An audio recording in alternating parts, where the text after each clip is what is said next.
Hello, everyone. Welcome to Developing Palates. I am Aaron Loomis, coming to you from the Drew Estate Studio, and with me today is Sir John McTavish. How you doing, John? I'm good, man. I'm good. It's nice to be here again, doing a couples review. We're taking it old school, back when it was just like kind of you and June.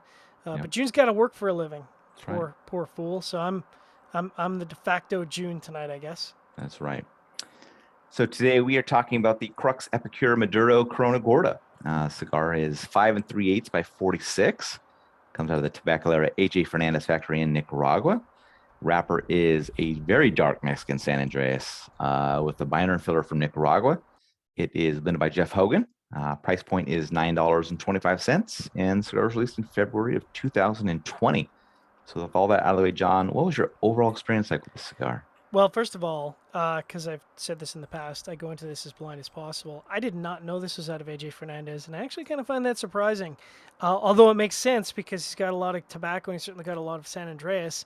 I found this very desserty. I think the size is really good for this particular blend because I got like a lot of creamy sweetness, baking spices, chocolate. It was, I don't want to say Mexican hot chocolate, but like it was kind of all those nice components you want in a nice spicy dessert.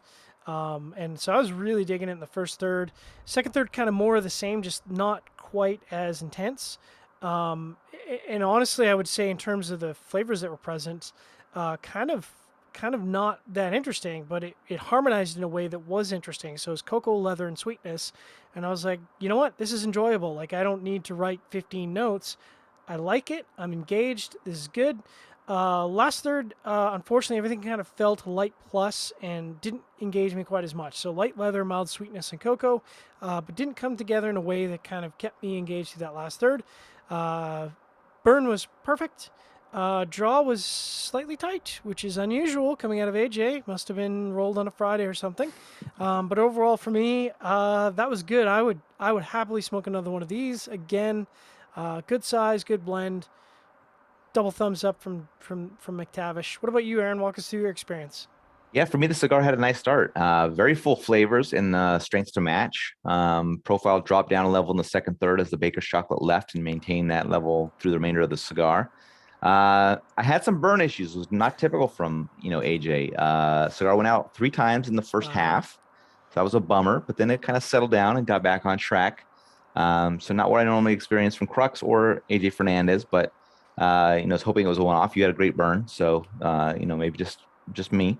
Um, and I know there's a really big audience for this cigar that really enjoys it. And if the construction issues aren't typical, then people that like this line, people that like Mexican and San Andreas, definitely a cigar that to check out because as John said, desserty flavors. I got lots of baker's chocolate through the first half of it, so it's definitely got that kind of profile going on to it. So definitely, my score is going to be a little bit low compared to how it actually went, but burn issues aside, that kind of puts it where it's at. So getting into the scores, going to start at the top with John at 6.52, and I gave it a 5.55. So John, how'd that 6.52 match up for you? I mean, I could almost tell you what the score is going to be as I smoked it because I was like, yeah, this is a well above average. This is in the good to very good category, and the construction didn't really hold it back too much. Just again on the draw.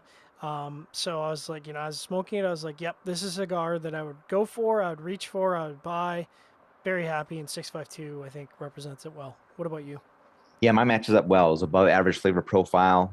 Just some issues with that burn with the all relights in the first half.